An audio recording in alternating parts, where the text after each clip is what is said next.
Projector चालू कर देना और चालू कर दो।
मुश्किल से मैं सारी लाइट को बंद कर देता हूँ।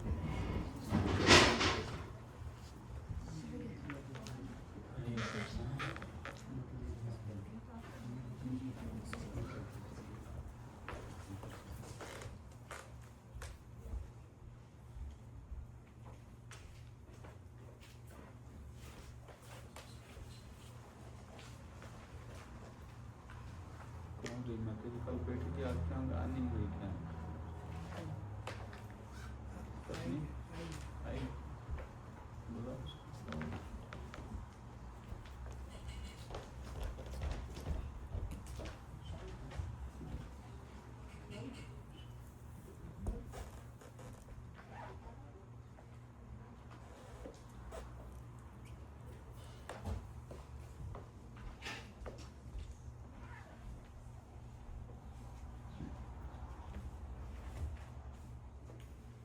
हरे कृष्णा कृष्णा कृष्णा हरे हरे, हरे राम राम राम हरे हरे।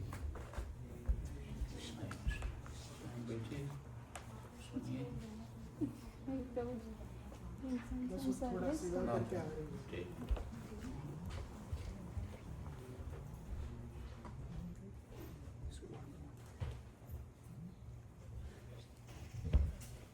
आज माता जी नहीं आया?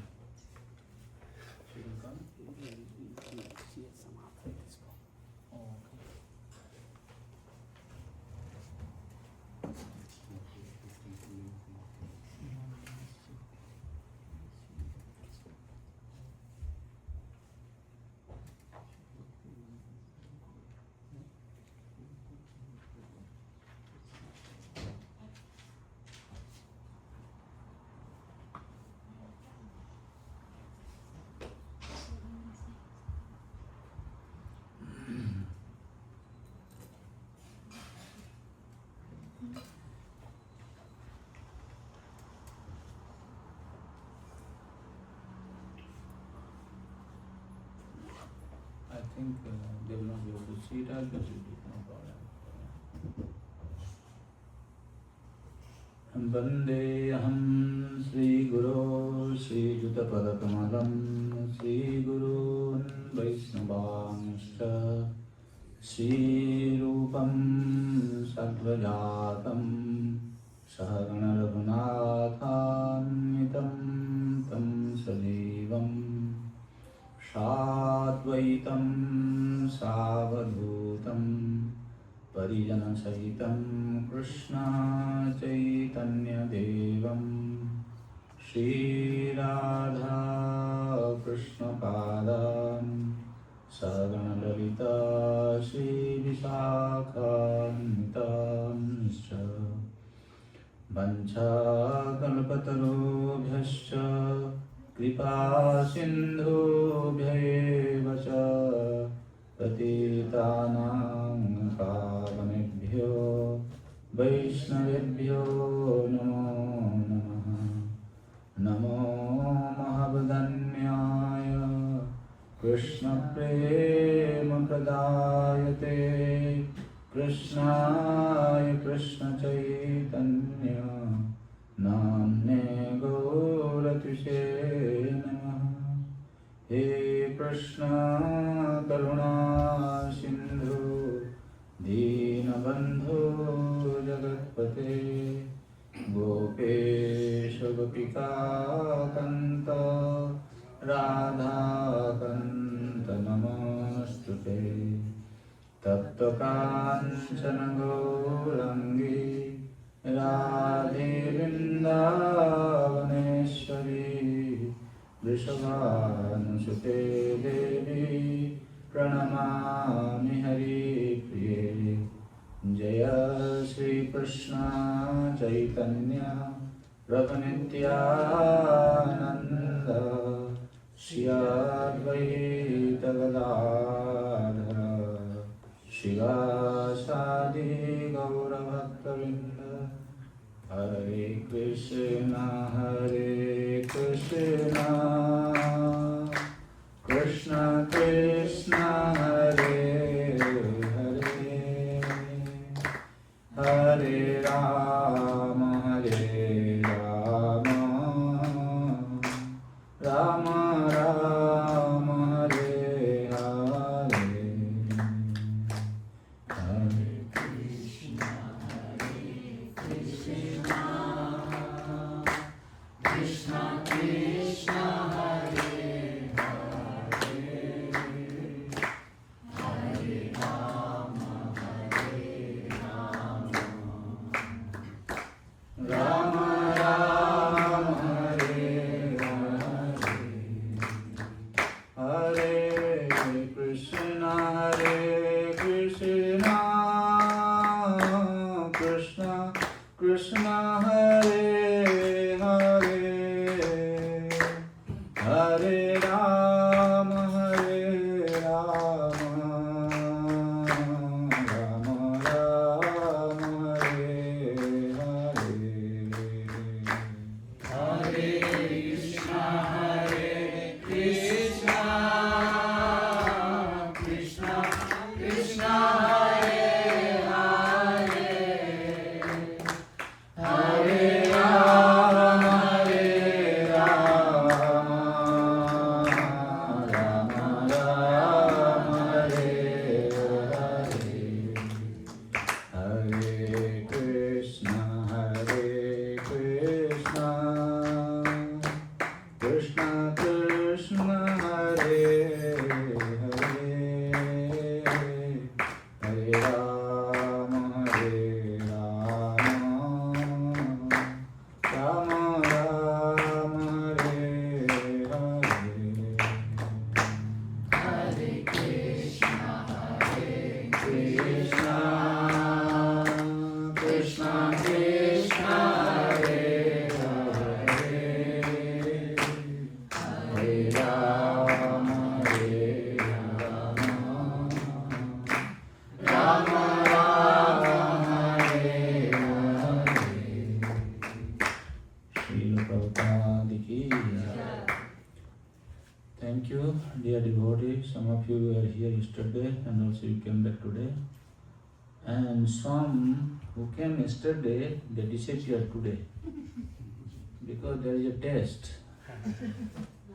I believe many of you came, you don't know that there is a test today. All glories to your service. That could be one cause, another cause could be also there is no prasadam. No, today will be prasadam. Okay? So nobody goes without prasadam. There is prasadam today.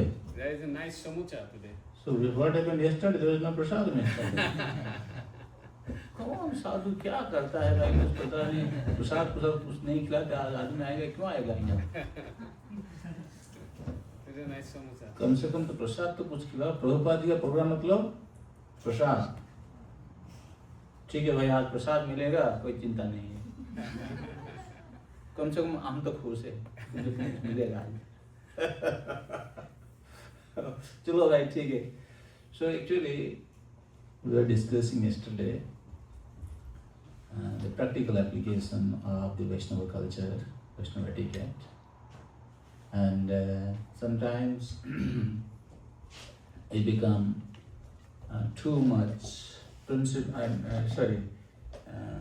the rule oriented, and rules are meant to help us to get connected with Krishna.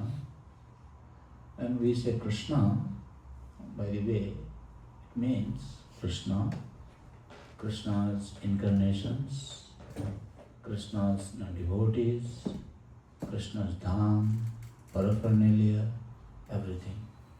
It's not that we say Krishna means I just come to temple, I step in the temple, altar, and I am doing arati, I am doing dressing, whatever I am doing, oh, that is no Krishna.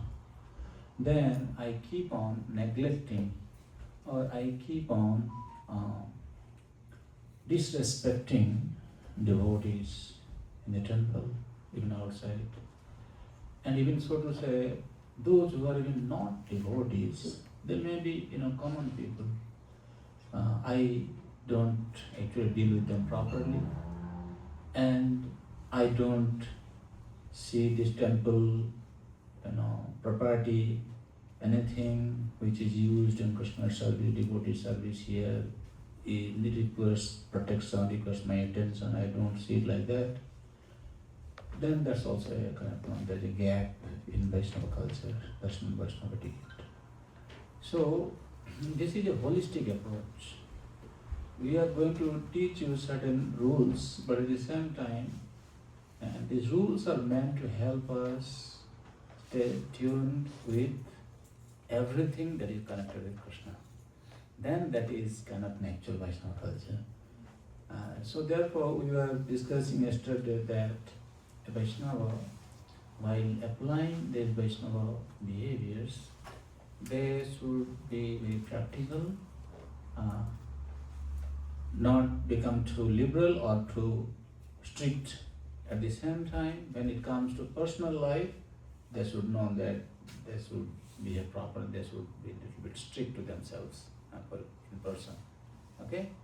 And today, we're going to see from Prabhupada's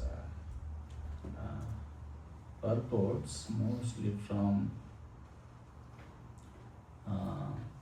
his lectures, Bhagavatam purports, where we will be discussing about the Vaishnava etiquette in formal venue. Like we come to the temple is a formal venue. We go to a program, that can be a stage program or a house program, that can also be accepted as a formal venue. So when we go to these places, we should know how to behave, maintaining our Vaishnava standards.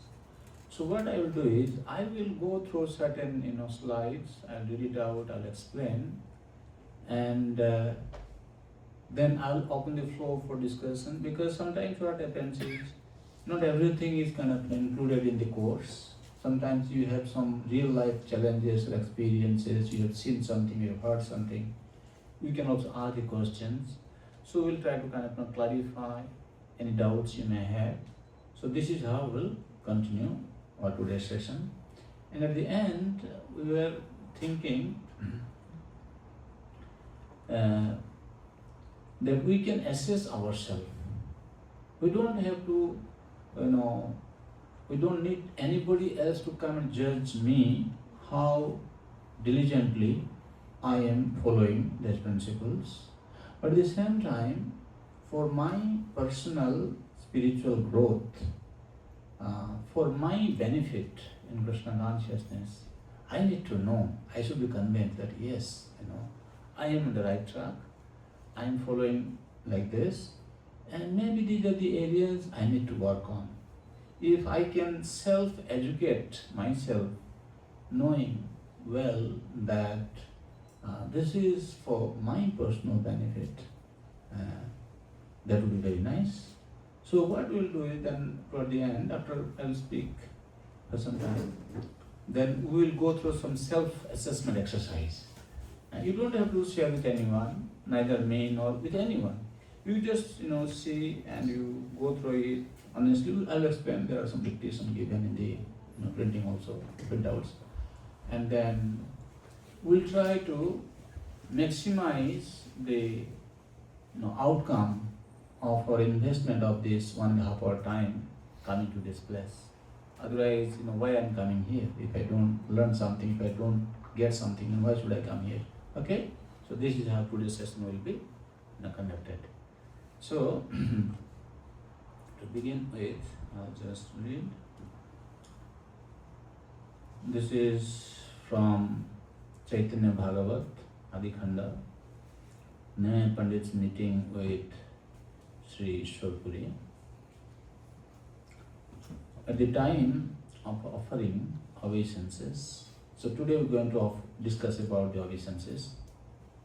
At the time of offering obeisances to Lord Vishnu, a foolish person chants Vishnaya Namaha. This is improper due to faulty grammar. And a learned person chants Vishnave Namaha. This is the correct form. Both achieve equal piety by their offering of obeisances, because Lord Sri Janardhan sees the sentiment of the living being. In other words, he sees the degree of devotion, or in other words, he awards the result accordingly. He does not see one's foolishness or intelligence. There's a practical example given. Sometimes we give lot of emphasis onto Sanskrit. By the way, I'm not against Sanskrit, don't misunderstand me. I love Sanskrit, I like Sanskrit. Here, example is given, Vishnaya Namaha and Vishnavaya Namaha. So this Vishnu word in Chaturthi Vibhakti, the correct form is Vishnave, not Vishnaya, Balakaya. So in some Sabdarup, the Chaturthi Vibhakti Ekavachana will be Vishnaya, Balakaya, Balakaya. So but here, actual form is, correct form is Vishnave. So if somebody knows grammar and is speaking Vishnave Namaha, is correct form, that's okay. But somebody who does not know grammar, maybe by mistake is speaking Vishnaya Namaha, Prabhupada is saying, here the purport is saying that Krishna does not take any offense for him chanting it wrongly. He sees the intention. This is what it matters in Vaishnava etiquette. What happens? What actually you are trying to teach here? In the dealing with the devotees, in the dealing with the Lord, sometimes as a conditioned soul, we may commit mistake. But if we are not clean from the heart, if we are not sincere, if our sentiment is not pure, result will be different. You have seen, you don't have to tell me, but just dig back your memory experience that in a devotee community, two devotees come together, they have some kind of hidden motive. They don't bring to the surface, but artificially, superficially, they make a show of like everything is going on very nice, everything is good. But you see, in such kind of behavior, how long it will continue? Okay, people will see, but there is no rasa. There is no real exchange happening. Make sense? Yeah. So that is what it is. But even if you are not able to speak so eloquently, if you don't know things, but your sentiment is very polite, you are able to exchange the heart, you can see the relationship will become very pure and smooth. By knowing so many principles also not going to help us become a qualified Vaishnava. The point is how I am approaching, how is my mood, what is my motivation. Therefore, this mood, to know how Vaishnavas would cultivate the mood, is most important than knowing a set of rules and regulations in Krishna consciousness. Because that is how we can see we are actually failing, we are actually struggling in a devotee community. I meant to say, I'm not here to find fault with anyone, but sometimes it is better to also do some open heart surgery.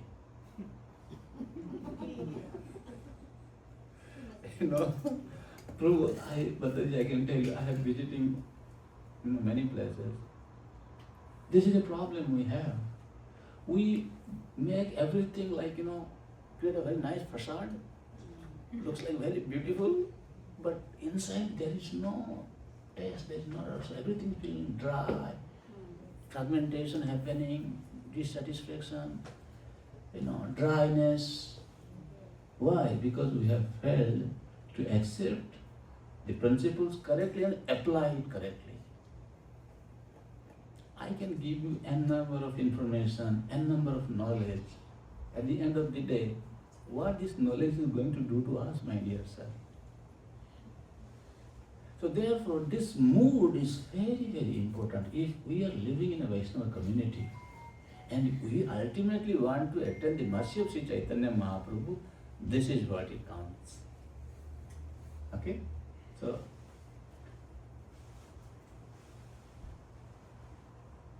here it says that the worship of Krishna should be performed in just the way that a king is worshipped in his palace.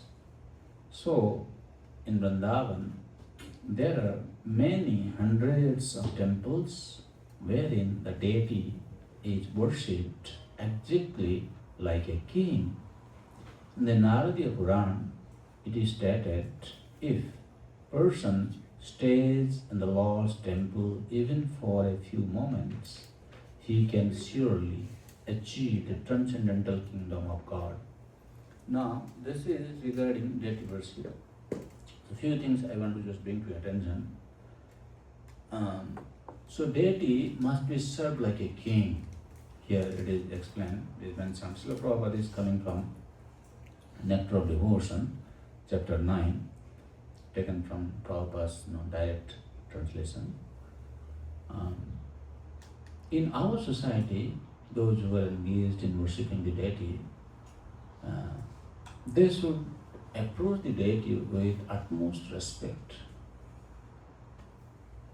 I was in Edmonton, I was giving a class, then something came up, then one devotee, she felt really very much touched. Then she asked me, she said, Prabhu, sometimes when we are doing deity worship, then this pain is going and touching the head of Krishna, sometimes maybe touching the body, so this is not good, right? I said, yes, this is very nice feeling, this is very nice mood. Not that you think, oh, Krishna is like a stone statue, even if pin is going to the head, nothing going to happen.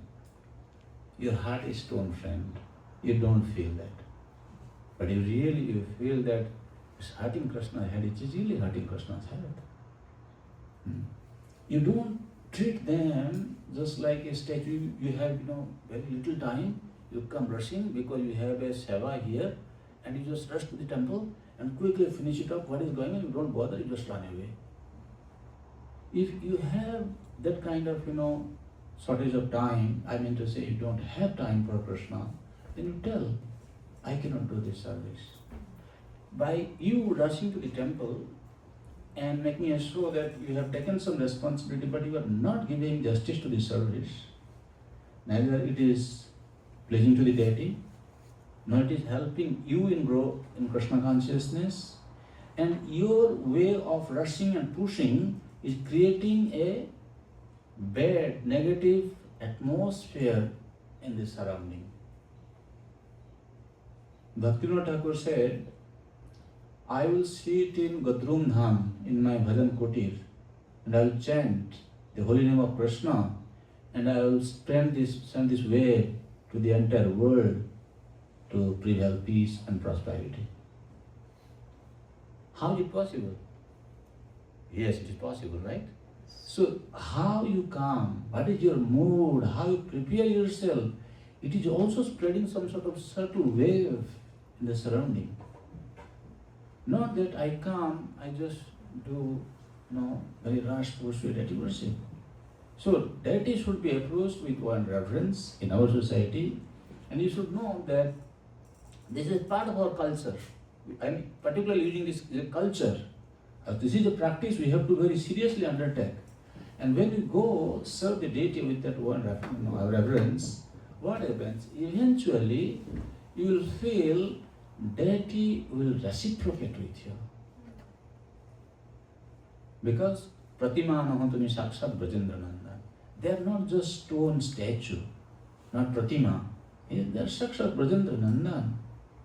So he also reveals his kind of feeling the devotee. I'll give you an example in Mayapur.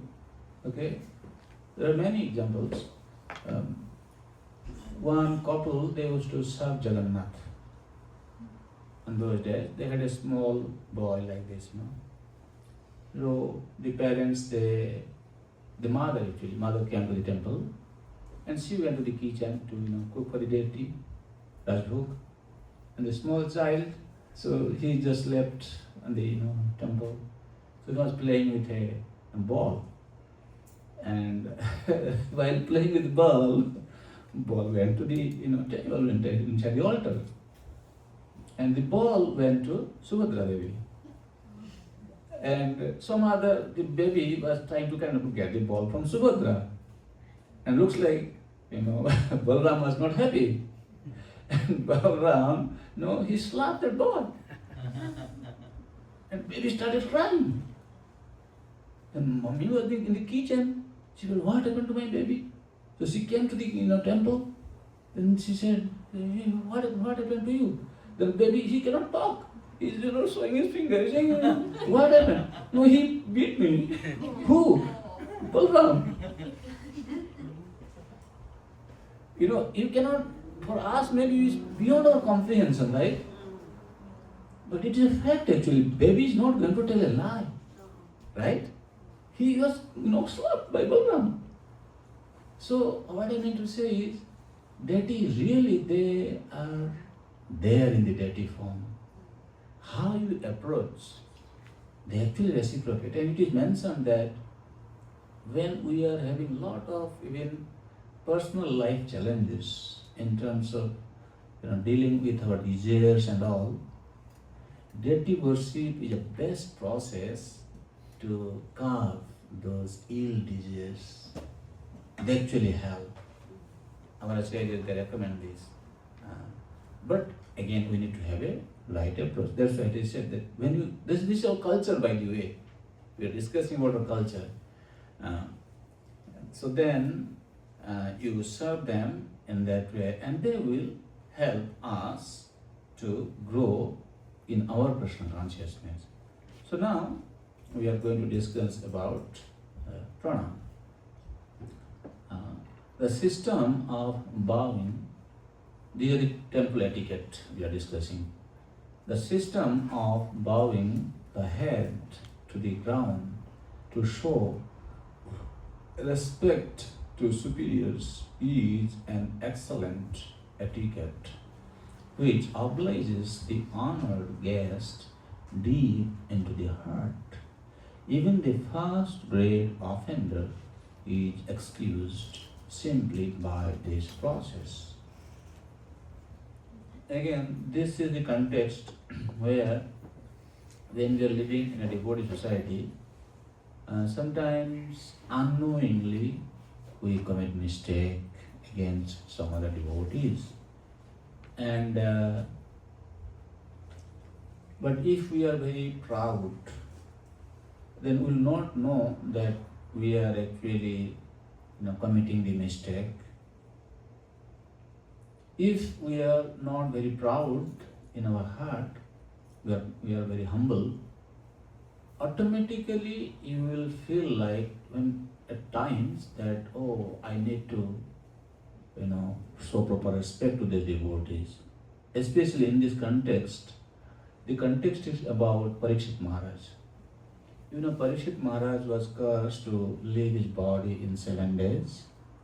And when he heard that, he renounced his position as a king, and then he came to the bank of Ganga, and he was there to find a solution. What is his approach for next 7 days? What he should do?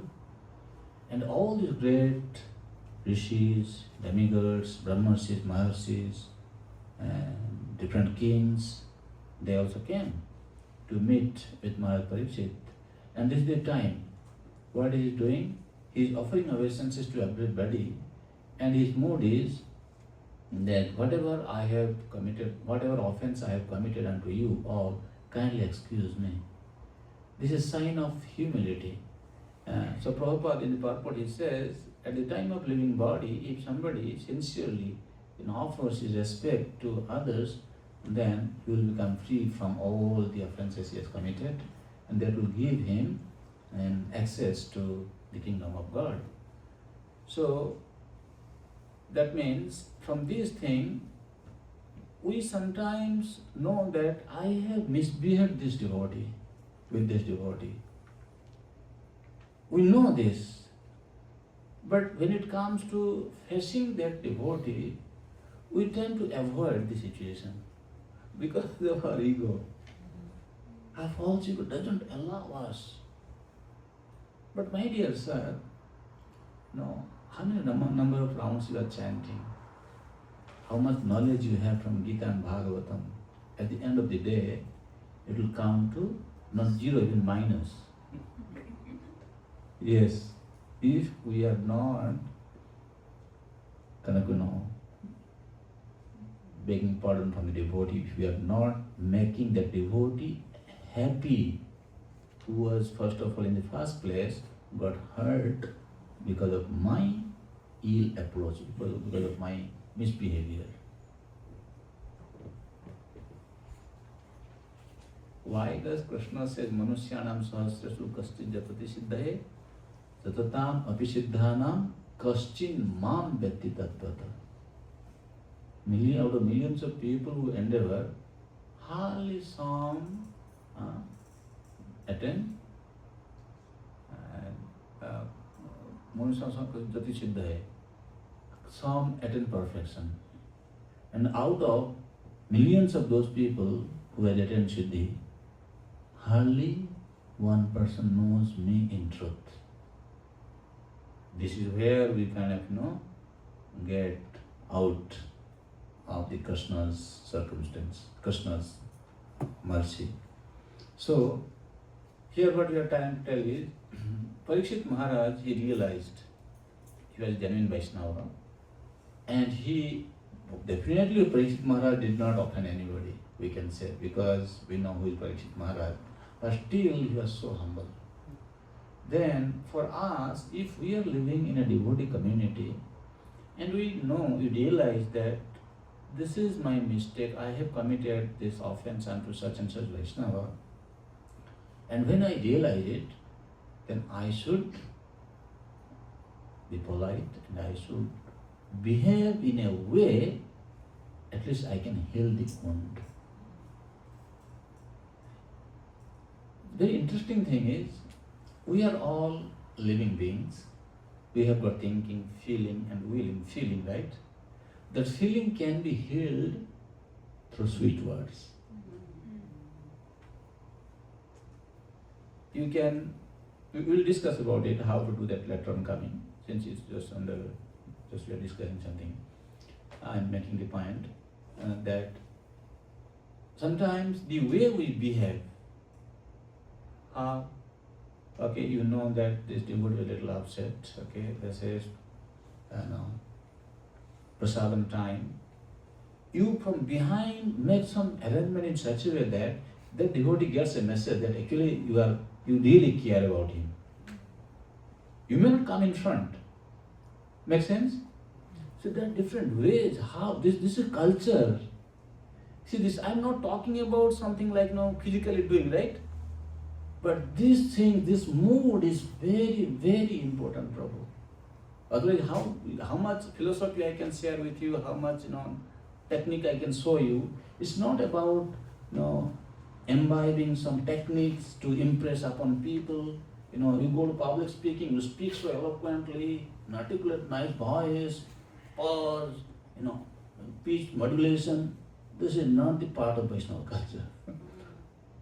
You can be very expert, but the person is not happy at the end of the day. Make sense? This is your culture.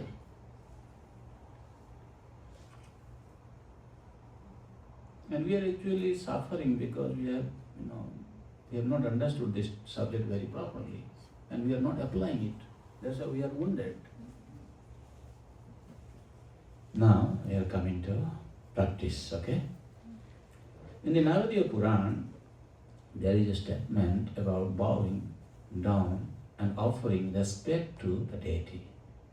The person who has once offered respects, bowing down before the deity, will not come back to this world because he will go directly to the abode of Krishna.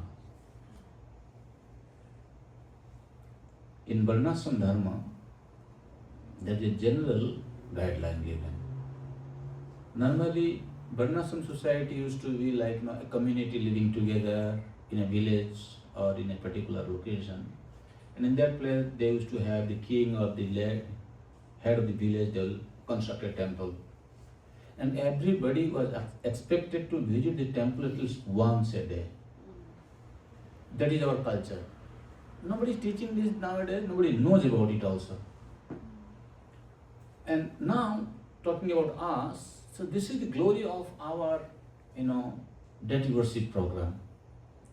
When, for example, in this center, we have our deity, and one devotee is worshipping the deity. And the devotee who are living in this community connected with this temple, you should know that by that particular devotee pujari doing the deity worship for the deity is actually benefiting all of us.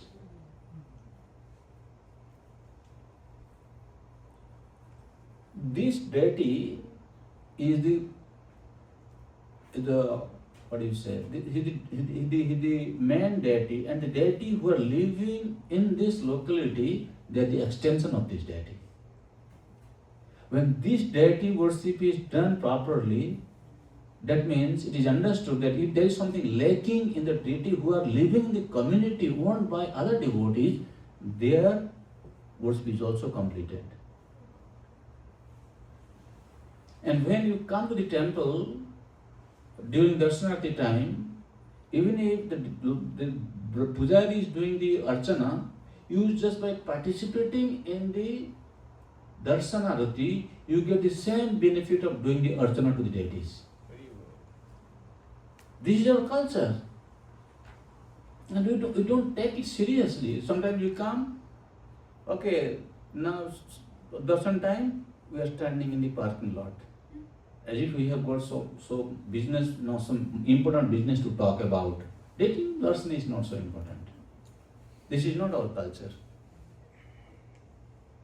You see, these little things, when we orient our life, we focus our attention, I am here in the temple, now the greeting going to start, let's go.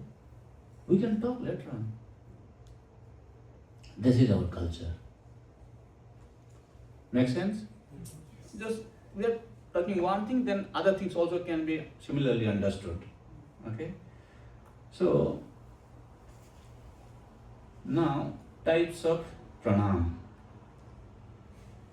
In Hari Bhakti Vilas, Lasnatan Goswami, he explains there is Ashtanga Pranam, which is also called Dandavat Pranam, where we use arms, feet, knees, chest, head, eyes, mind and words. Words means prayer. What prayer? Pranam mantra, right? When you are offering obeisance to Chaitanya Mahaprabhu, what should you do? Namo Mahabodhanyaya Krishna Prema Padayate Krishnaya Krishna Chaitanya Namne Gauratishe Namaha. And you should speak in a way, at least you must hear. Actually, suppose deity should be hearing. But sometimes it is impractical, like if you say Namo Mahabodhanyaya Krishna Prema Padayate Krishnaya Krishna Chaitanya Namne Gauratishe. Hey, what happened to you? Prabhu, I have heard in the Vaishnava etiquette class that deity should hear. It's a disturbance for other people, right? What happened to this man? What is going to do here? So at least you should know that in your mind that I am chanting this for Krishna, Mahaprabhu to hear. And at least you should hear that you are pronouncing it clearly. Then know that yes, they are hearing you. When you go before your spiritual master should at least hear. This is our culture, this is our etiquette. Okay? So this is for the man, you must offer this Dandavat Pranam if you are physically fit. And sometimes if it is like cold season, your health is not good, okay, that's okay, you can offer in Panchanga Pranam. In Panchanga Pranam, the arms, knees, head, mind and words. So this mind and words are there in both the cases, which is very important aspect of Pranam. And we have seen normally ladies, they offer Panchanga Pranam, okay, and the men Sastanga Astanga Pranam. And sometimes, for example, you meet a devotee outside, maybe in the market, okay. We need to also exchange respect, right? At that time, Hare Krishna Prabhu, Pranam. If you say this much, it is understood that you are offering respect to the devotee. You are in the supermarket, the devotee, senior devotee is coming there. If you say this much, it is understood. And in Vaishnava dealing, we should have this kind of exchange.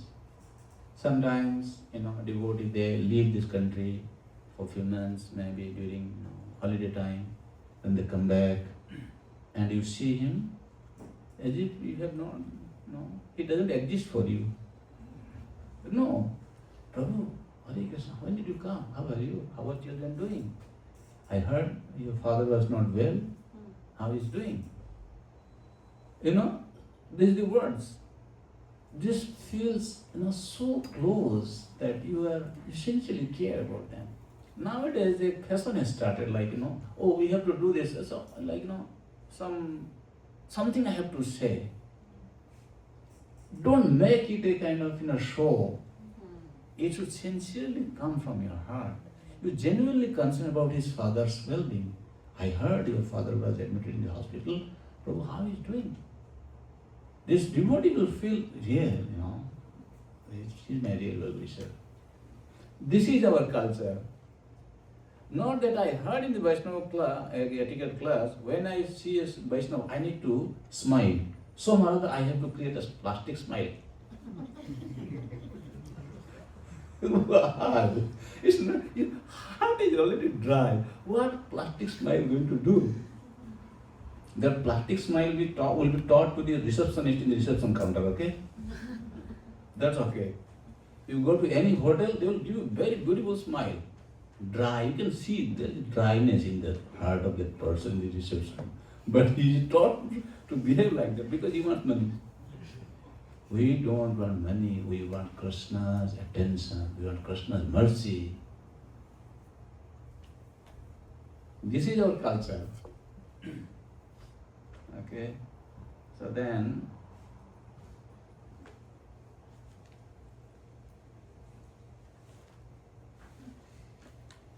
So sometimes we offer obeisances in a wrong way.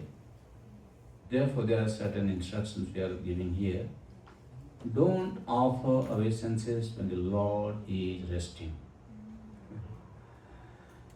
Why? This is the mood, right? Mood is, when Lord is resting means Lord is in his private business.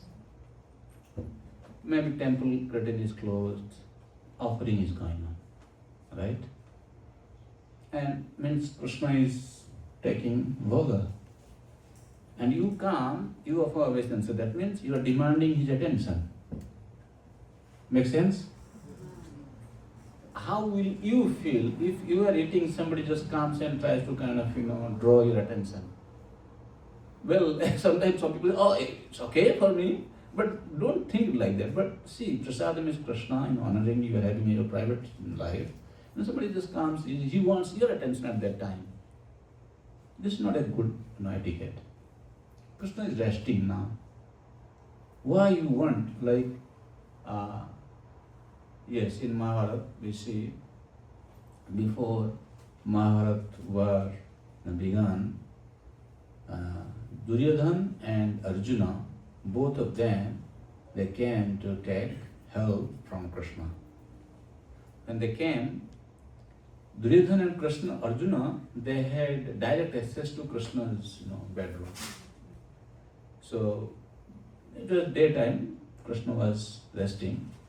When Duryodhana came, he entered and he saw Krishna was resting. So he went and he stood. He sat on a chair near Krishna's head. And after some time, Arjuna came. He also, saw Krishna is resting. So he went to the lotus feet of Krishna, and he stood there. Both of them waited until Krishna woke up. Then they started talking to Krishna. This is etiquette. So when deities are resting, they are in private business, we should not offer obeisances. Not that we are just learning some kind of information here I should do mechanically. You should have that feeling that no, now my dear Lord is resting. When he wakes up, I will get his attention. I will offer obeisances to him, like that. That's a good feeling. With only one hand. With only one hand? Sometimes people do like this. Sometimes they come here, one hand they're chanting bit big and like this. Huh? No, don't offer obeisances with one hand. Okay? Wearing garments on upper portion of his body again. This is a very interesting point. We don't do something which is just, mentioned in scripture, but there is some traditional behavior reflecting in practice amongst Vaishnava societies also. If you are coming to the temple, and we are, like in our society you can see, many of us actually we offer with full garment, and that is accepted. And that have been tradition in our Vaishnava culture also. But in certain cases we can see some devotees are very particular. So that means both the practices are allowed. In Mayapur, Srila Prabhupada, he particularly instructed Janivas Prabhu. He said, when you come in front of the deity, you must take out your upper garment from the body and offer obeisances. And Janivas Prabhu till today he does that actually. Now actually his health condition is not good, but I know until he was physically fit, how cold it is. Mayapur has stone floor, in the temple. He comes, he will just take out his uttariya and will offer frustrated obeisances before the deity. And he himself told that Prabhupada has instructed me. I need to do this. You go to South India, in some temple, Padmanayana temple and other places, they will not allow. Their climate condition is a little different. Okay, again. But in different parts of the world, climatic condition is not supporting. So in that way, we have to see both the points are correct. We shouldn't become fanatic with this rule. Oh, we heard this in the class, now they are doing like this. Oh, what is this? Again, becoming fanatic or too strict or too liberal. What is been the tradition in the Vaishnava culture? That we need to also know and apply. Make sense? I am not here to make you become a fanatic. Reciting pranam mantras silently. Okay? This is clear. To the spiritual master in the presence of the deity. We are not supposed to do that. With feet pointing the direction of Srila Prabhupada or Garudaya. When you go to different temple, there are different arrangements. Like, small temple, that is here, my Prabhupada is here. Then if you are offering like this, you are pointing your feet towards Prabhupada. No, I am supposed to keep my left hand towards the deity. Okay, just go that side, after Prabhupada. Or whatever, normally what happens, when temple is overcrowded, packed, jam-packed, there is very little place to offer obeisances. And the time the leader starts speaking, Jayam Vishnupad, Paramhamsa Paribrata Sadhu, everybody is kind of some other trying to squeeze in somewhere, whether feet is pointed towards Prabhupada, towards deity, touching with some devotee. It feels like this is very important for me. Yes, that is important for you. But also you should know that, there is Prabhupada there, there is deity there, there are other devotees there. You need to be respectful to everybody. Even if there is shortage of space, you just stand like this, bowing your head to down and with folded hand, and really in your mind you are touching the feet of Krishna and you are praying. Krishna accepts that. What is your mood? Sometimes if people come, just straight, like this. You should not do that. Because whether you have Gurudev there or not, you should know that Gurudev is already there. Like you cannot separate Hanuman from Ram. Right? He is always there. Our Gurudev is always there. You don't know when is the emergency, he needs his vehicle. So he has to be in parking condition all the time. So vehicle is already there. You may see it or don't see it. So when you are offering, that's why we don't offer obeisances straight to our deities. Because then we will be pointing our feet towards Garuda. Okay? Prabhuji, I have a quick question about, when class going on, when the deity closes, where should be the attention from the congregations? You tell me. I heard both ways. We should be attending. Yeah. I heard that when lectures going on, you should not even bow down or put any murmurism or anything to take the attention towards the deities, because deities are here. Is that the mood right? Krishna Katha and Krishna is not different. Right. When you are directly listening to Krishna Katha, means you are actually in direct touch with Krishna. There's also expansion of Krishna, actually you can say. So that Krishna there and Krishna Katha are not different. By we trying to become over-conscious to offer some respect to the deity and creating some disturbance in the Katha, that is also a kind of an offense. If you sit there, you are so much attached with deity, I don't want to interfere, but at the same time, you should not create a situation, a scene that you are so much attached with deity, you create offense to the program, Katha. Okay, in your heart you offer obeisances. You can do that. See, because again, everything depends on somebody, some of us who are sitting here, who knows, they may have, very intimate connection with, as soon as the altar opens, they feel like, I need to do something for my Lord. Okay, if you have that kind of, spontaneous devotion aroused in your heart, that does not mean that, Shastra Jukti Nahi Mana Raganugar Prakriti. It doesn't mean that when you are already spontaneously attracted to Krishna, you deliberately, don't follow rules and regulations of etiquettes. Rather, one who is spontaneously attracted to Krishna, he will never break the etiquette. This is the guideline. So, therefore you have heard both the answers. Right. Because you do not know, and also we have no right to judge the level of a devotee. But at the same time, for ourselves, we know what is my standard. Whether I am in a kind of, sadhana platform, or I am in, Vaidhi sadhana platform or Raganuga platform. If you are spontaneously attracted to the deity, you have something, you don't have to make a show in the public that you have so much attraction to the deity that you disturb everybody and come in front of everybody to just offer obeisance to the deity. Because now curtain is open. At that time, priority is Krishna Katha for the sadhakas. What did Krishna say?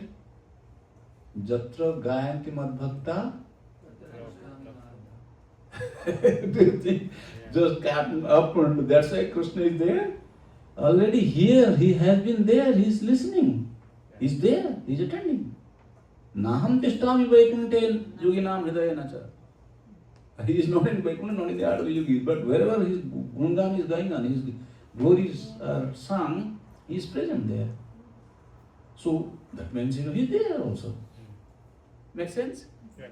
We don't do something without understanding the philosophy and purpose behind what is the mood. Otherwise, everything becomes like, mechanical or sentimental. When you know the bhava behind and you apply, then you get the juice in Krishna consciousness. Okay? Good.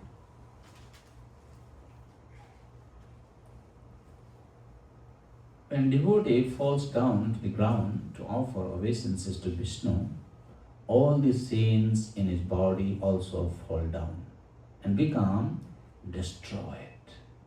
When he gets up, he becomes free from all sins. Even though devotees don't have this desire that I am coming to the Lord to offer obeisances to become free from these sins. Maravi Rakhavi Joicha Tuhara Nitya Dasa Pratitmaya Adhikara. I am your eternal servant. Whatever you decide for me, it is accepted. Mahaprabhu says, Jata Tatava Vidadhatu Lampata Mat Prananathastu Sayavanakara. You handle me roughly or you embrace me. You are my prananath. So, but this is now the benefit of pranam. You can say this is the byproduct of pranam for us. It will automatically happen by Krishna's mercy. Prabhupada, no, he's offering obeisances. Temple room etiquette.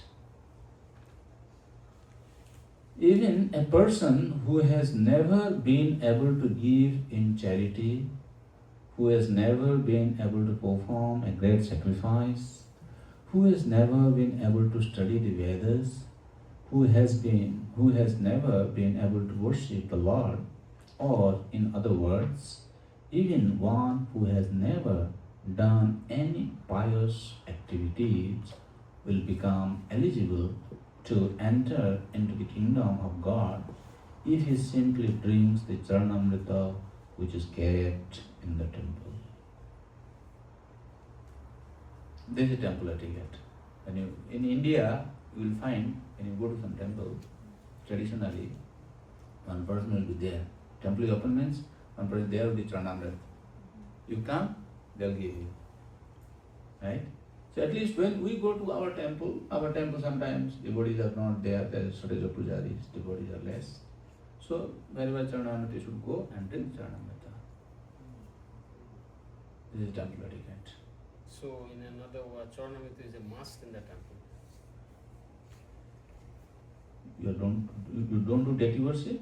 If you do deity worship, then how come there will not be Charanamrita? There you go. Deity worship means regular you do Archana, no? Definitely. And we have Archana means Sodasopachar Puja. What is it? Starting with, Avan, then Padya, Argha, Achamaniyam, Madhaparka, Punarachamaniyam, then Snaniyam. Snana means you do Abhishekam every day. And we don't do to the big deity, but we do to the Salavan. Utsal deities, yes. There we Charanamrita, the temple. Lord Brahma tells Narada, my dear Narada, anyone who puts on his neck the flower garland which has formerly used by Krishna becomes relieved from all disease and reactions to sinful activities, and gradually is liberated from the contamination of matter. Sometimes what happens, you offer garland to a devotee, you just immediately take it out. Don't do this. You should know, oh, this is Krishna's prasad, no? Sometimes some devotees, they feel like, keeping this garland and go to sleep at night even. Anyway, different devotees have different kind of mood. But at least when Krishna's prasad is coming, Krishna has worn it, and he has this mercy, Krishna's mercy. And it has this effect of making me free from all the disease. This is actually Mahaushadhi. Krishna has accepted it. What is Yukta Vairagya? Nirbandha Krishna Sambandhe. Right? What is Nirbandha Krishna Sambandhe? It has a connection with Krishna. First Krishna has accepted it. You offer sandal pearl to Krishna, then that is given to you. That is Nirbandha Krishna Sambandhe. Yukta Vairagya Machat. Now it's given to you, then you just immediately take it out. Why do you do that? That is not our culture. That's like, this politicians, they do this actually. You give them some nasty thing, they will just keep it. Krishna's garland, difficult. Okay. If someone sees the face of the Lord while Arati is going on, he can be relieved of all sinful reactions coming from many, many thousands and millions of years past. He is even excused from the killing of a Brahmana or similar prohibited activities. That means here the glories of deity worship is explained, and for us, the devotee, and whenever we get the opportunity, we should try to take part in this temple program. This is our culture, this is our etiquette. Again, okay, Arati is going on, so many devotees there, if I am not there, so what? Don't think like that. You should come for your benefit. This is your culture. A devotee coming into the temple should always offer something to the deity. Fruit, flowers, incense, etc. If one cannot offer anything in cash, something else must be offered. In India, the system is that all the ladies and gentlemen who come in the morning to visit the temple bring so many things. Even one morsel of rice or one morsel of flour can be offered. Even a flower or a little fruit, a little water, whatever is possible must be offered. What happens? Here also I have seen, in many temples who are living in the community, they come from the workplace, they will buy something, fruits, some from the atta, sometimes, some packet from the store, they just bring it, give to the deity. That's good. But practically speaking, like our devotees, not required actually. You bring yourself. You bring yourself. Instead of bringing so many things every day. If you can bring, that is good. I'm not saying no to it. But at least you bring yourself. There is famous story I remember many years before actually. There was a blind man in Vrindavan. And every day he used to see Banke Bihari deity. He used to visit Banke Bihari temple.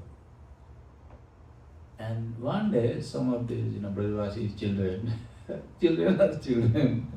they started joking to this. Baba, where are you coming every day? I mean, the way they are talking, we come because we can see. What do you see? You come here. So he understood what the children are saying. He said, Are Baba, I don't have eye to see Bhakti. But the one who is standing in the altar, he is not blind. See his devotion. This blind man is coming. What can we give to Krishna? This is our culture. Sometimes we feel like, we don't have to go to the temple. You see, in this part of the world, I am visiting, I say, our temple needs a lot of, manpower. Taking care of the deity, cooking, even maintaining the temple, keeping it clean. We need a lot of assistance. See, today we have a small temple here, right? Imagine tomorrow, now you are advertising, you want to build a big temple. Who is going to maintain the temple? Whose temple is that? That is Srinathji's temple, right? Oh, that is Srinathji's temple, that's not my temple. That is Srinathji's temple, but Srinathji likes that you take possession of Srinathji. Madhyata Mayi Bhakti. Krishna is mine. Krishna's temple is mine, ours. You come here from work and you see there's a dirt in one corner in the temple because you are in pant, shirt and coat, tie is there. Oh, everything will get dirty. That's why you cannot clean it. My dear sir, so many times your tie, coat, everything getting dirty and you are washing it. And if you buy washing the temple floor, even if your tie and coat getting dirty, Krishna is cleaning your heart, which you cannot clean by any other means. This is our culture. You own the temple, you feel this is ours. You see, these are, I don't know whether somebody is teaching Vaishnava culture in this way or not. This is Mayapur Institute's course, by the way. As I said, technicality I can say do, don't. Okay, you get bunch of knowledge stored in your memory. I don't know what is happening. But you need to know what is your culture actually. This is your culture, my dear sir. You see something, you attend to it because this is our temple. This is Krishna's temple. That's why you are coming here. Okay, you didn't bring something. That's okay. You see? You understand? Then you see our temple will become real Vaikuntha temple, Vaikuntha world. Sometimes we give also example like, we go to Gurdwara, you see their service mode, so nicely they are serving. But actually our Vaishnava principle is Jive Daya, Name Ruchi, Vaishnava Seva. This is our culture. So when you come to temple, you are coming to attend the Lord. Anything, comes on your way, okay, you can bring something that's good, or here some seva is available, attend to it. This is our etiquette. Now, dancing. Regarding your question about the dancing should be done enthusiastically by raising the hands like Panchatattva. You can also dance enthusiastically by raising hands all of Lord Chaitanya's followers used to dance with raised hands. This is how Prabhupada is dancing with raised hands, you can see. Huh? Right? Prabhupada is ecstatic. Here you see all devotees of Chaitanya Mahaprabhu. So when you go to the temple, Kirtan is going on, you must dance, chant, dance, ecstasy. Nacho gao bhakta sange karo sankirtan. Prabhu from Bangla. Nacho gao bhakta sange karo sankirtan. You know this? Nacho means dance. Gao, sing. Bhakta sange, with the association of devotees. Karo sankirtan, chant loudly. Join with the tumultuous Hare Krishna Mahamantra chanting. Okay? Don't just stand in the temple. When you come, Aarti is going on, jump up and down. Not like a madman.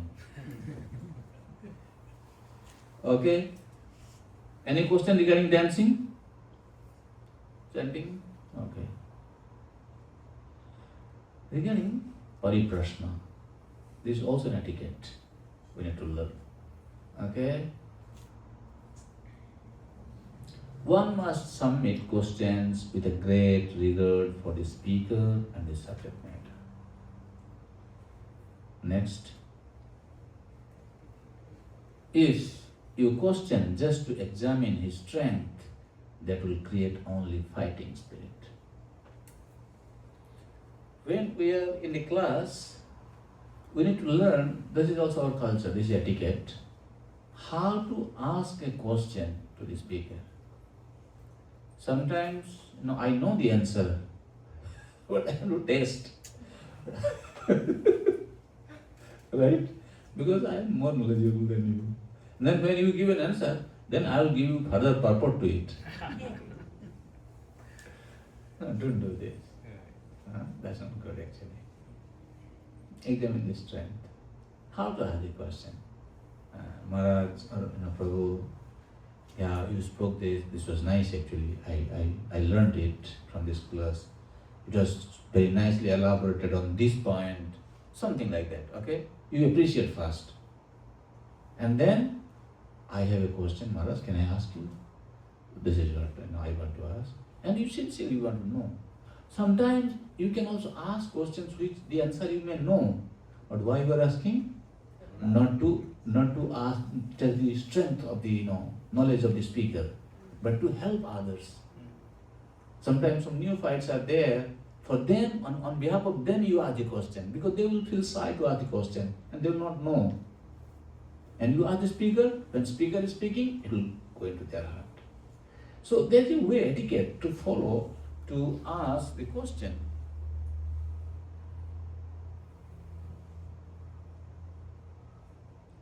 If you bring so many other subject matter, there will be no end.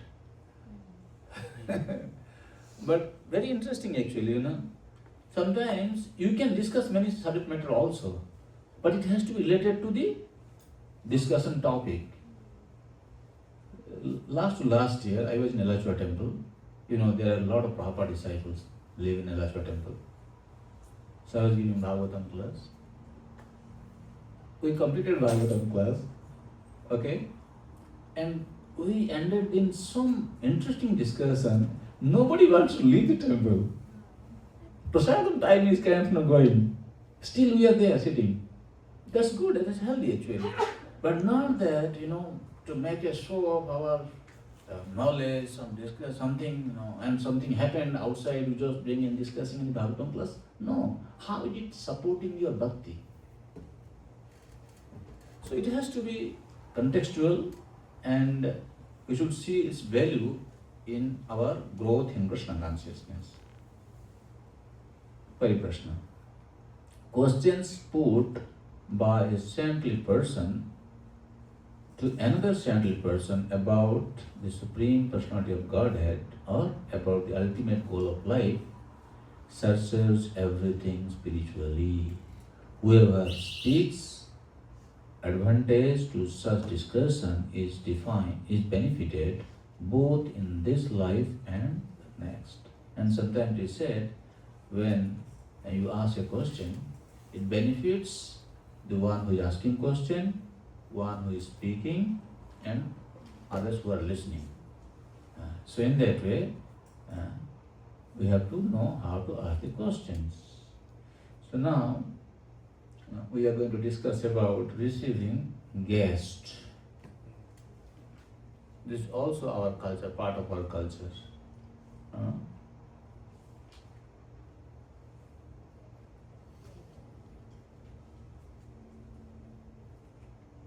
Can somebody read? Now you can see it, I think. It's not so edgy. Somebody can see? Yes. Okay, read. The reception law enjoins that a poor man who has nothing to offer his guest should be good enough to offer a straw mat for sitting, a glass of water for drinking, and some sweet words. Therefore, to receive a guest, either friend or foe, there is no expense. It is only a question of good manners. Let us read few more slides. Continue, Prabhu. Sorry. Okay. I think we can just let us focus on this. So what it is said is that, especially in this part of the world, it becomes quite challenging because culture is not there, we are not taught, and we, go with the flow. How it have been the setting in this country or the place where we live in, and we flow with it. But that is not our Vaishnava culture. It is the duty of the grihasthas to take care of the guests, to receive the guests. How poor a person may be, he can at least offer a straw mat to sit, right, when somebody comes. And to offer a glass of water doesn't cost any money. Even if you are in a position where you cannot offer a glass of water, but to extend some sweet words, they feel welcome. And when guests visit our house, we should ensure that they are comfortable. Prabhupada is saying that even if an enemy visits the house, he should feel that I am in my friend's house. You treat him like that. But this is a very extreme situation in this world. Sometimes people, they come with all ill intentions. You can just open your door for everybody. You need to be very careful about that part also. But when it comes to dealing with the Vaishnavas, we should not feel restricted, or we should not be miserly in our behavior. We should deal with them nicely. And guidelines for receiving guests. After that we will take some questions. Let us read these guidelines. Somebody can read these guidelines? Offer sitting place, offer obeisances, offer prasadam, offer sweet words, offer worship to Brahmana or sannyasi guest, at least sandalwood paste. Receive and Doraj also. Host should take prasadam after guest. When a Vaishnava leaves, one should follow them up to some distance. We are just putting some main headings, because behind every heading there is a quote by Prabhupada. It's in the handbook. Offering a sitting place, clear obeisances. When here obeisance means you have to offer respect. If somebody who is junior to you comes to your place, you don't necessarily offer obeisances to him, but you should share some good words with him. He should feel welcome at your place, right? Not that their children mean children, they don't have career will. They are Vaishnavas. Don't disrespect them. Prasadam, offer prasadam. Okay? If somebody is coming during prasadam time, even if you have cooked only for yourself, serve them. You cook again for yourself. This is our culture.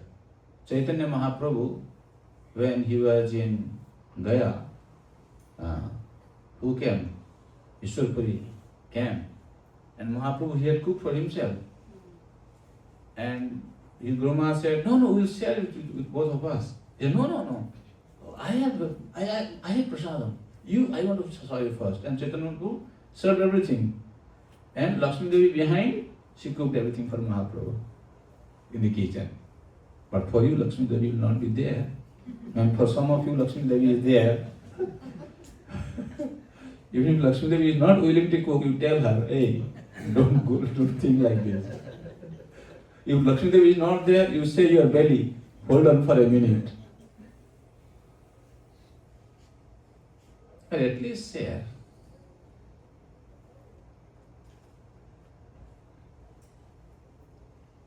Worship. Here mostly when your Guru Maharaj is coming, at least some sannyasi coming, different ways you can accept at home. As a grahastha, this is actually our benefit. Nobody is doing this actually. Nobody knows this. My Guru Maharaj, he never allows anyone to wash his feet actually. He will kind of upfront, he will not. Nowadays he doesn't object so much. Sometimes he accepts also. But I have seen when he was like, his health condition was very good, he would never allow anyone. But interestingly, one time he came to Calcutta for a program, Bhagavad Katha. So I was there with him to serve him. Then one day he told me, I want to go to one of my disciples' house. I said, where is Guru Maharaj? Then he said, I know that place, will go. And then me and my Guru Maharaj, nobody was there. So we went to that house. And when we went there was only two elderly, one Mataji, Brother Mataji, and one Prabhu, very elderly gentleman. They are there at home. Then Guru Maharaj entered, received him nicely, and they made him sit in a very good asana. They are traditional Bengali people, they know well. And then Mataji brought nice place, decorated with flowers and everything, pot of water. Guru Maharaj did not object, and he allowed them to wash his feet. Because this was not a show. This is really this is how Grahastha benefits by washing the Vaishnava's feet. And this is the duty of the Vaishnava to give his blessing, mercy to the devotee. I was surprised, I was surprised. He doesn't allow anyone, but here he's not saying anything. And this Mataji, she worshipped him, did everything. I have personally witnessed. But normally he doesn't allow. So when you get this kind of senior Vaishnava, you take advantage. You feel like doing this, you getting blessings. One time Jayapataka Maharaj visited one of his disciples' house. Disciple had some kind of very heavy life challenges. Somebody died in his family. Maharaj went and he said, "You wash my feet." Yes, he told, "You wash my feet." And that devotee afterwards he told, he said, I felt like, I'm fully light now. Nothing. No tension. I don't know, I felt so much bliss and happiness after washing my Guru's lotus feet. The devotee told. So it is necessary for us to wash the feet of a Vaishnava. And sometimes Vaishnava coming, they have their disciples, they're coming with them. Everybody gets busy with Guru Maharaj. Okay, they have been traveling also with him, they haven't taken bath, they haven't taken prasadam. Take care of them also. This is our culture. Guru Maharaj comes to temple, okay, everybody is busy with Guru Maharaj. Guru Maharaj has some other devotees coming with him also.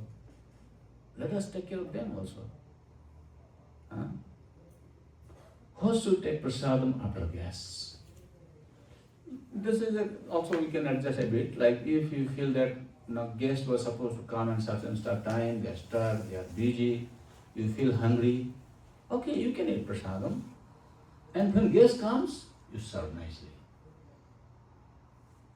Or if guest is everybody there, then you first serve them, after that you can eat.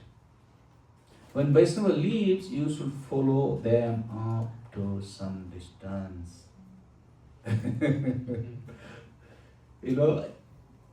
I used to visit Janivas Prabhu in Mayapur, where he used to stay many times. When he became, after Padmanayana Prabhu left actually, Prabhu's health became a little bit more fragile and he was staying in a different place. One day I went to visit him. Many times it happened actually. Every time when I'm leaving, he will, follow me from behind. He will come. Prabhu, I can tell you, I felt so bad, Prabhu, you don't have to do this for me. One day I told him, Prabhu, you should not come, you shouldn't do it. You just sit here, Prabhu. You know what he said? No, Prabhupada has told me, when guest comes, we should follow them for some distance. I mean to say, this is how we learn from the senior Vaishnava, this is the etiquette. And somebody comes, they are sitting at home, oh yes, Prabhu, go, find the door there. You understand? Okay, you go, yeah, there. He's busy with his phone, smartphone. No, don't demand, keep yourself busy with the smartphone. Attend to the Vaishnava guest who is living. Even sometimes, up to their car, you follow up to them, up to their car. This is Vaishnava culture. This is how you build a community. This is how you develop your close connectivity with the devotees. And that close connectivity is eventually going to connect you with Krishna. This is our culture.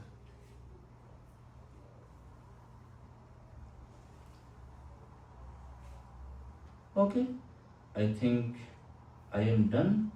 I don't want to go far from here. You have any question or comment? I have one question. Yes.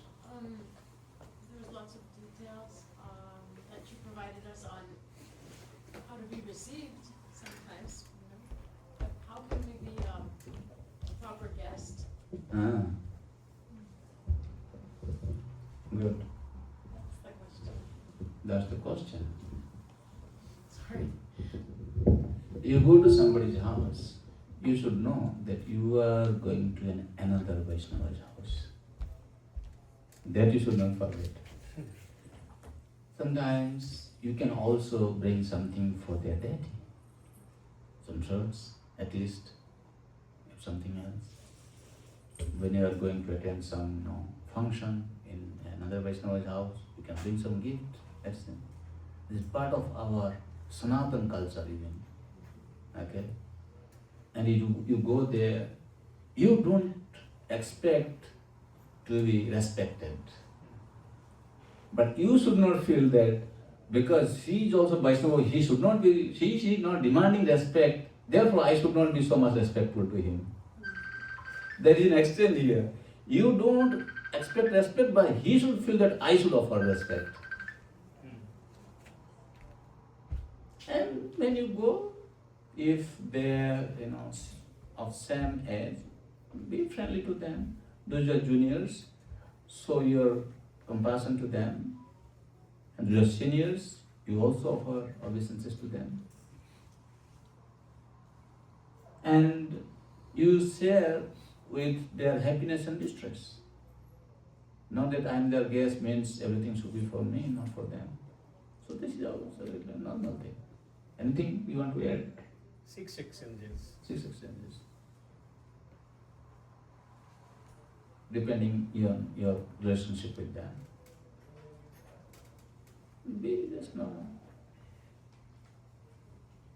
Any other question or comment?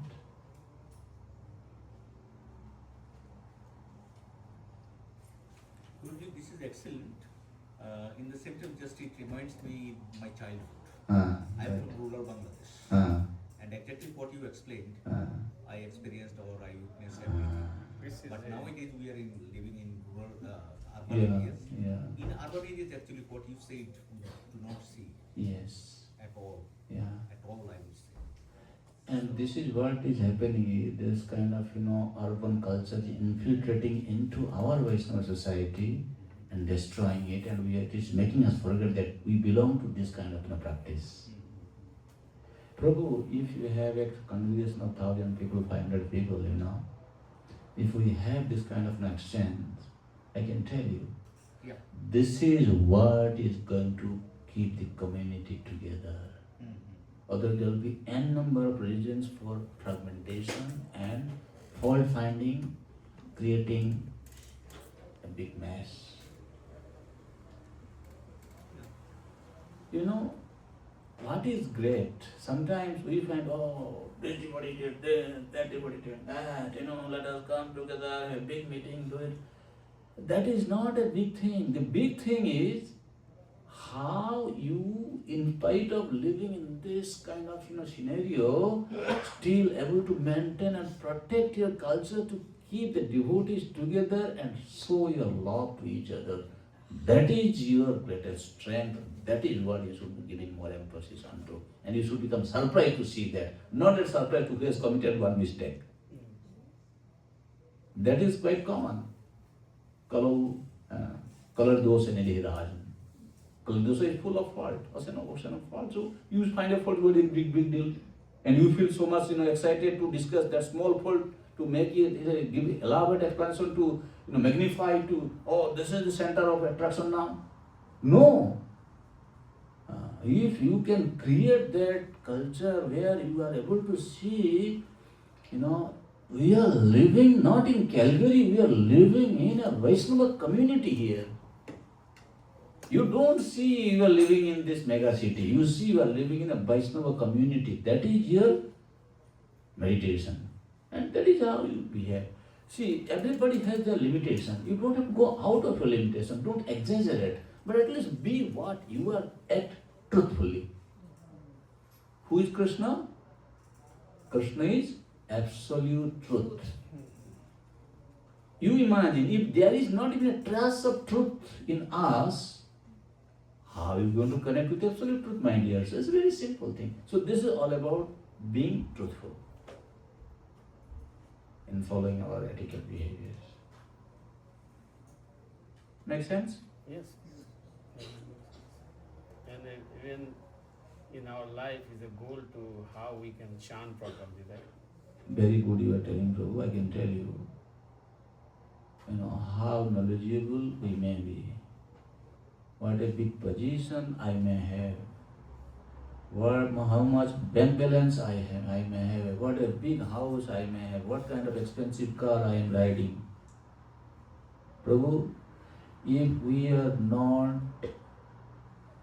making our heart like butter by following these etiquettes, even if we go to the program, what elevated devotee is giving lecture, what a sweet Hare Krishna Mahamantra chanting is going on, we will not be able to release the taste of the association. This is actually, you are becoming like a sponge to absorb if you are following the etiquette.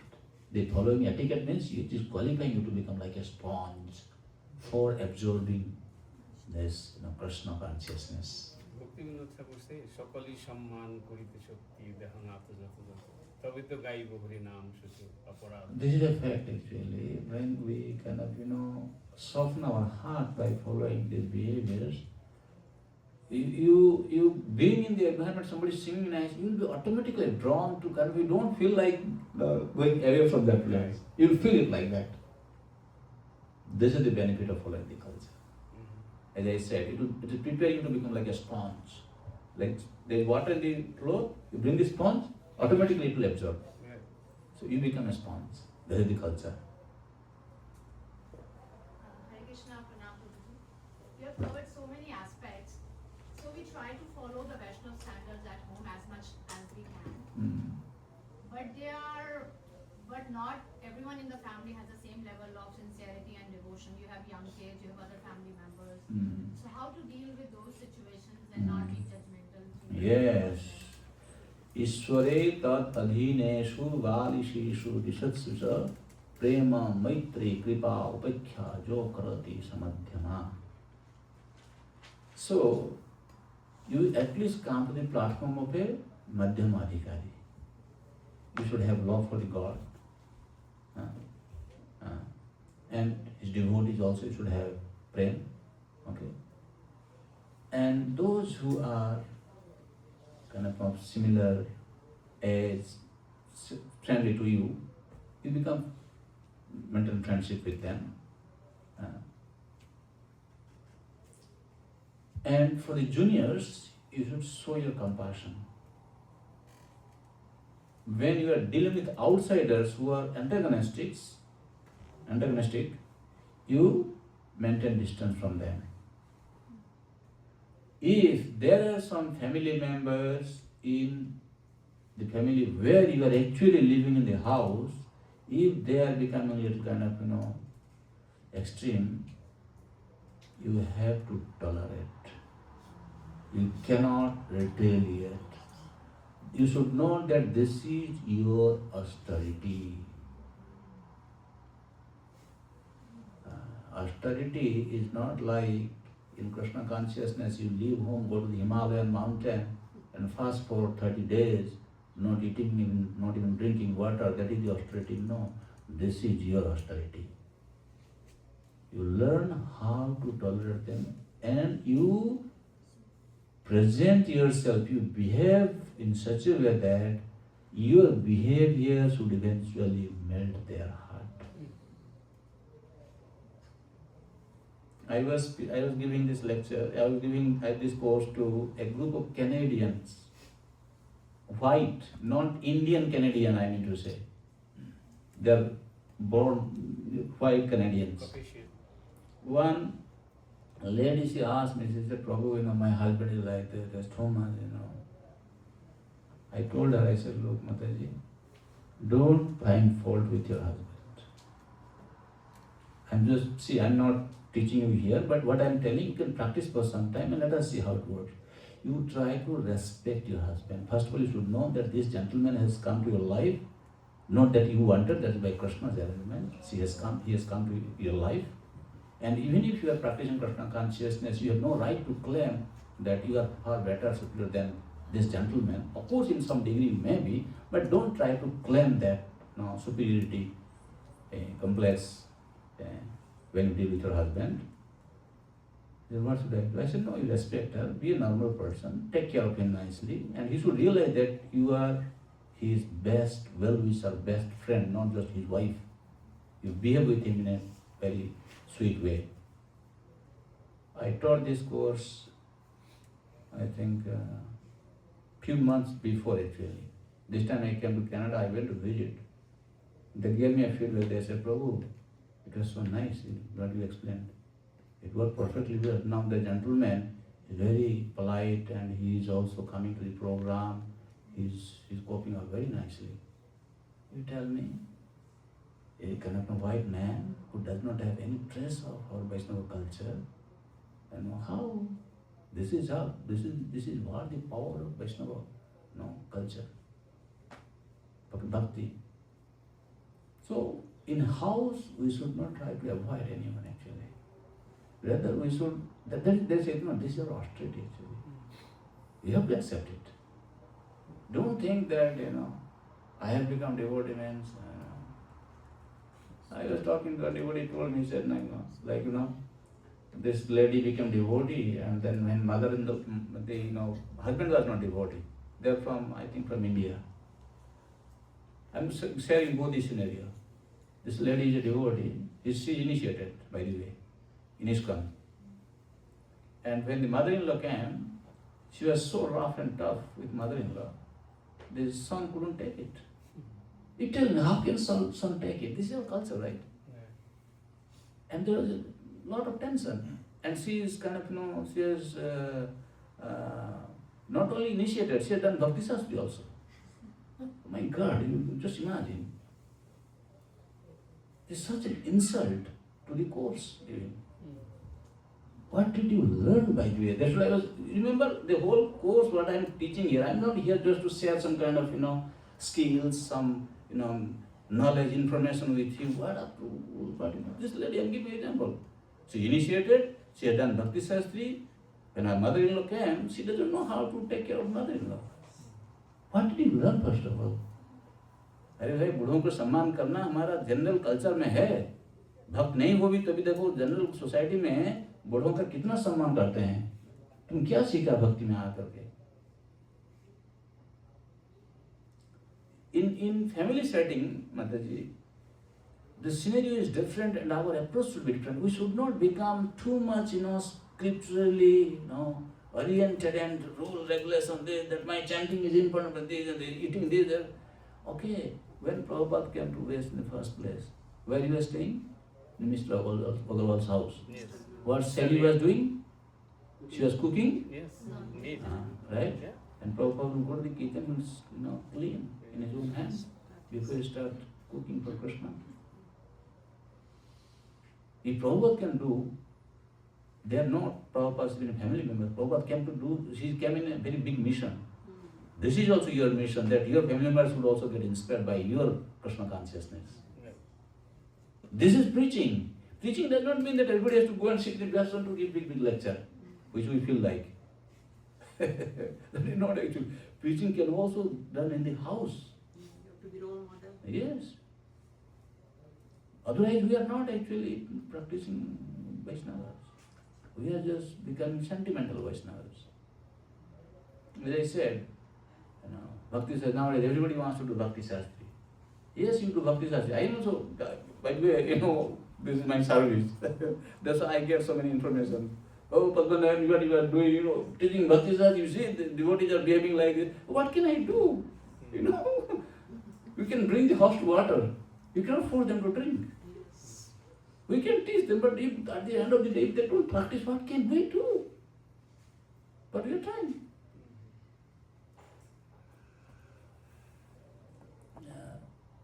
Yeah, this is my answer for you. Let us be practical. Very nice. Yes.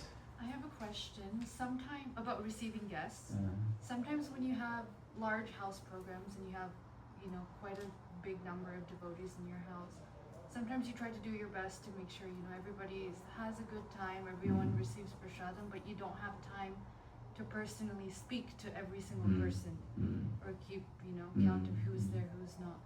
So how do you handle situations like that? Is it offensive to maybe not have, all the conversations, even though you're trying to make sure everything else is in line just because of the numbers? There are few different ways you can deal with it. First thing is, definitely if you are arranging a house program, how many people are going to come and what kind of devotees are coming. Sometimes there will be some senior devotees, sometimes some kind of new people will come. So you should know this first of all. Then accordingly you prepare.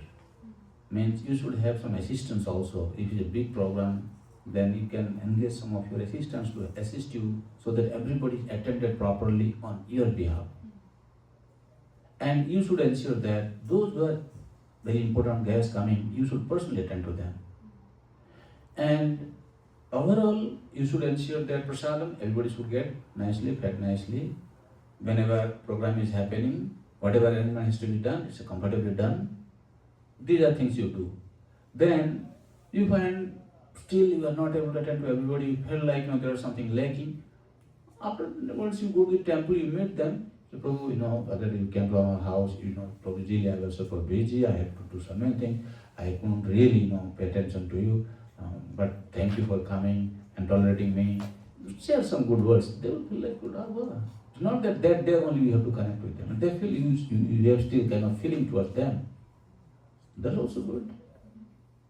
The thing is, you need to make Vaishnava feel happy with your dealing with them. That is the result. Probably I can add something from Yes. Bangladesh experience. Yes. That is, if there is any function and lot of thousands of Yes. devotees are coming, then our culture is the organizer, the main organizer, Vaishnava, their family members all walk through while serving the prasadam with dhuk, what you say, Incense or Yeah. anything. Take the bosra on the yeah, gala. and also And folded having hand. the towel or we say gamsa. Mhm. So then each and everyone is greeted, each and everyone is given pranam, and then and also requesting how is the prasadam, is it good, is it something like this. So that is the way. You can move around when Move prasadam around. is served. But here also another problem is not everybody is sitting. Sometimes buffet service is Right. going on. Everybody is here, there, chit chatting, eating. But you have to kind of see what is best way to connect with them. But thing is like we have to make them feel happy and comfortable. Even if you are not able to personally, but you have some other to help you. In congregation sometimes what we do, I want to have a program, I invite my close friends, come here, help me. So they will also be very happy to help us. And when they do, the guest feels that I am doing it actually. So that has to be kind of organized properly. Now that they come, so much of mismatch, mishap, mismanagement, nobody will enjoy the program. Yeah. So you have to have a proper plan. Yes. Hare Krishna Prabhuji. First of all, I want to really appreciate the way you set up the mood and consciousness for every aspect of etiquette, not just following it blindly. I have a question which is a little technical, but I'm little sometimes confused, so I want to hear from you. There's a slide where you talks about the obeisances, and you said that when the deity is open, we should not offer obeisances to even our spiritual master. It was written, I saw that. So let's say some exalted devotee is giving class and the deity is open, means curtain is open. Now when you put the garland, should we offer obeisances in front of them, or should we go back and do that? No, you can offer obeisances to them there. Yeah. Yes. Even deity is open. Yeah. Okay. That's Okay. okay. That you are that's in Pancharatrika Vedhi. That is also kind of higher rule, you can say, at that time. Okay. That he is now going to distribute Krishna consciousness to everybody. Okay, in that sense. He is representing Vyasudeva at that time. He is not to be seen like an ordinary person. He is representing Vyasudeva. So that time you for respect to him, like okay, that's okay. Okay. And that's a general custom normally we see. And even if you don't offer also, he will not feel offended. Yeah, but from my part, Yes, if you do, okay. then In general, people do that. people do that. In general, people. Yes. So I got a little confused because when you said that, Yeah. in front of So deity. that is why I need to clarify by asking questions. Yeah. Thank you very much. Hare Krishna. That's why, yesterday did you come here yesterday? Yeah, I did. You said that's why we are saying, that we are speaking something, but at the same time, like there is a tradition that you don't wear anything on the upper part of your body when you are born. But at the same time, we find there is kind of, opposite thing, practice going on. So therefore, culture is a standard established by the traditional Vaishnava practitioners that we are trying to imbibe. Therefore, this question and answer session actually clarifies a lot of doubts. And time, places, circumstances, it could be adaptable. Okay. Thank you. Okay, last question, maybe? Yes. Hare Krishna Prabhuji, thank you very much for a wonderful class. Really learned a lot about how to So, anyways, my question was about something you mentioned yesterday. So yesterday you mentioned that we have to consider which country we are in. Some things which can be done in Indian temples may not be able to do in I'd say like Western temples. So can you just go into more detail about that and maybe specify like what cannot be done in certain Western temples as compared to temples in India? Yesterday we gave some example, right? Considering the kind of weather condition here, okay? So I gave one example yesterday that before you go to take prasadam, you're supposed to wash your feet and hand, okay? India is a warm country, you can do that. And whereas here, even during October it becomes quite cold. In India, October is like okay, normal. And sometimes when it becomes January and December, India also sometimes becomes very cold. So at that time, if somebody is not washing his feet, he won't try to fall in with them. There's a kind of rules, but can be not so strict. We cannot become so strict. Okay. In Pujari, sometimes in India, they may kind of don't wear even garments on the upper part of the body. Okay? But here, it may become very challenging, very difficult. You cannot say, Pujari, take off the shirt. Prabhupada sometimes did everything which kind of, wearing clothes on his upper part of the body. So certain things, that's what I'm saying, we have to see what can be conveniently followed without transgressing the rules, principles. That should be done. And if something is really very awkward, like I gave you a few examples, then we should kind of know how to do. But at the same time, for example, those who are going to serve prasadam, we cannot say, oh, Western country too cold, Prabhu, I cannot wash my hand before serving prasadam. No, you cannot say that. Go, wash your hand with warm water and come and serve. This is very important etiquette. Whether you are in India or you are in foreign country, you are not allowed to eat inside kitchen. That can be followed everywhere. No, Western country, we don't bother about it. You can eat. Open kitchen and house, everything is same, What do you mean by not eating in the kitchen? I'm eating in my house. Don't apply this philosophy here. Now you have spoiled the culture, that's why you are you are building a kitchen in the middle of the house, everything is there, there is no separation of the kitchen and prasad, the hall, bedroom. You sit and eat on the bed. Why you sit and eat on the bed? That's not our culture. Oh no, we are allowed. I went to a place, they make me sit. I said I want to sit on the floor. Then where they want me to sit? They say, what do you say? Bed sheet or some kind of blanket was there. They want me to sit there and they want to keep my plate on top of that and they want to serve prasadam there. I said, remove this. Why you want to contaminate everything? I said, remove this mat. And then I sit on the asana and they give prasadam. This is the perfect flooring, even if it's closed. And interesting also, like in this country, even in cold season, you have better facility than we have in India. That's true. Here even we can even follow this rule more conveniently than we cannot. Exactly. Depends, that's why we are kind of discussing it. See, the thing is, we are not here to create some fanatic Vaishnavas in the name of teaching a Vaishnava culture course here.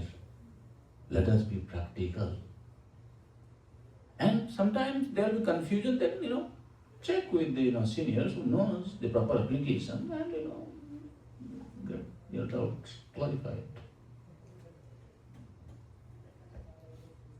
Okay, I think we have gone over time today and you have been so patient with me, even though I took a little extra time.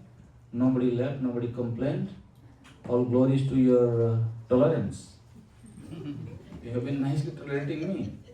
But now, so what we will do is, so as I was telling, our Mataji, sorry Mataji, I forgot your name. Aruna Chitra Mataji. She has been so merciful and kind to us and she has done this work for us. So what I will do is, I will distribute this set to you, okay? And you take it with you, okay, to your room. I will say before you come tomorrow, find some time and go through that only one sheet I am giving you. You see how much you have successfully implemented, adapted or practicing those aspects of our Vaishnava behavior.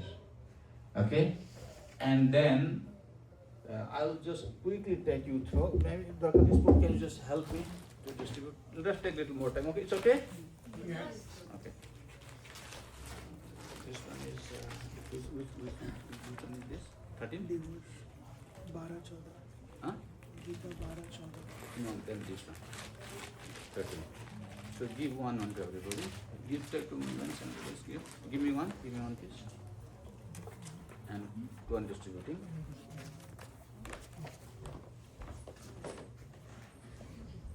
Oh, I think I can show it slide, right?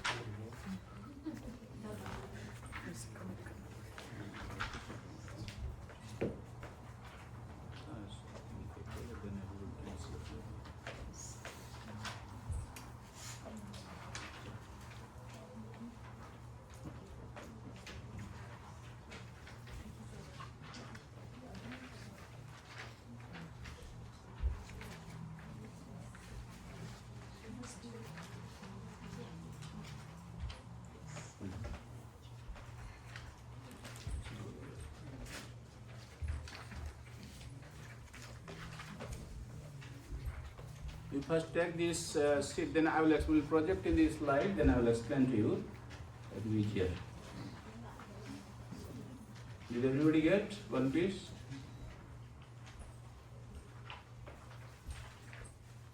Who didn't get?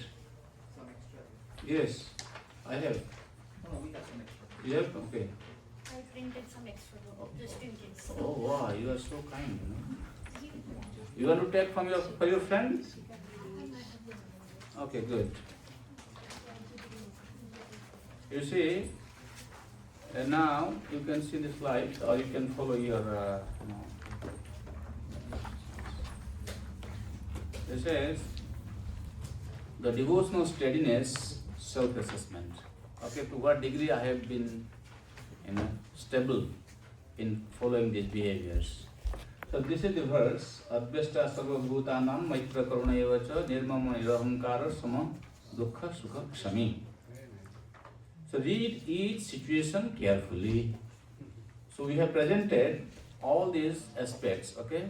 And what you will do? We are giving a score 1, 2, 3, 4 for each situation.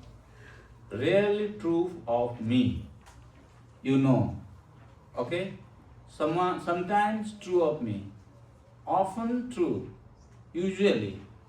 So you know when you read how much you are able to apply this principle, then you give mark to yourself.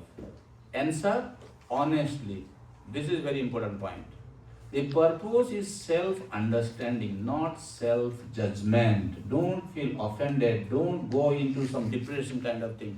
Padmanayana came one day, he finished my Calgary congregation. Everybody went into depression. भाई इसे मत करो, द्वारकाधीश उसको मुझसे यहाँ से निकाल देगा. The purpose of self-understanding, not self-judgment. This assessment is for your personal growth. Clear? Section 1 on Advesta, freedom from envy and hatred. Someone criticizes you publicly. This is a scenario. I don't develop resentment towards that person. Okay? So like this, we have got how many? 5 questions, right? Here. 3 questions. Three scenario. Then reflection coming. Whose success is difficult for me to appreciate. Okay? Then section 2, Karuna, Maitra, Karuna, then Nirmama, then Nirahankara, Sama, Sukha, Dukha, then Kshami. Okay? So, like this, we have got total 18 scenarios, and then at the end, you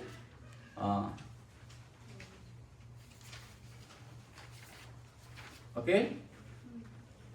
See, for first point, how much you have scored. From 3 questions, you add, then you know how much you have scored. And Karuna, what is your score? You can add up. So total is 72. How much you get? You get it, right? Okay? Then the next is my lowest score. Circle the area that needs the most attention. I have a question, Prabhuji. Huh? What if we are low in everything? Don't speak like this. Definitely there is no here.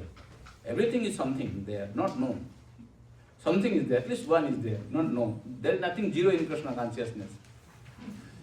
So then you know that at least identify one area out of this Advesta, Karuna, Advesta, Maitra, then Karuna, Nirmama, Nirahankara, Sukha, Dukha and Kshami. So wherever you find that you want to work on one aspect of your behavior, then the next is my 30-day practice. The one quality that you chose. Okay, whichever quality you can, I don't want to decide for whether lowest one or the which one. But generally we want to work with the weakest point. Okay? And then you make some plan, you try to practice. And if you feel like discussing with us, on personal basis to get some more insight, to discuss anything, to learn something, to get some answer, we'll be very happy to assist you. But you don't feel dejected, don't go into depression, don't become so self-critical that you feel you cannot even practice, you cannot even chant. Please don't do that. I humbly request you.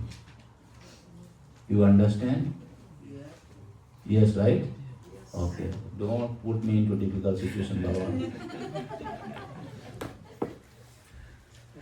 Then you need to stay here.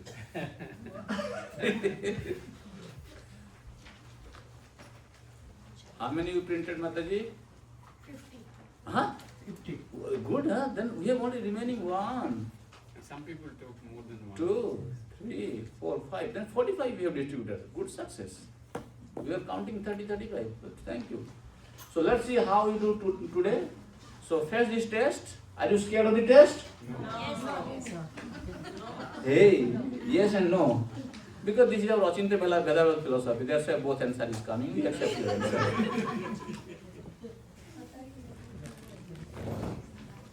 Okay, see you tomorrow. By the way, there's prasadam. This place Padmanayana Prabhu ki. There is prasadam, right? Padmanayana Prabhu ki.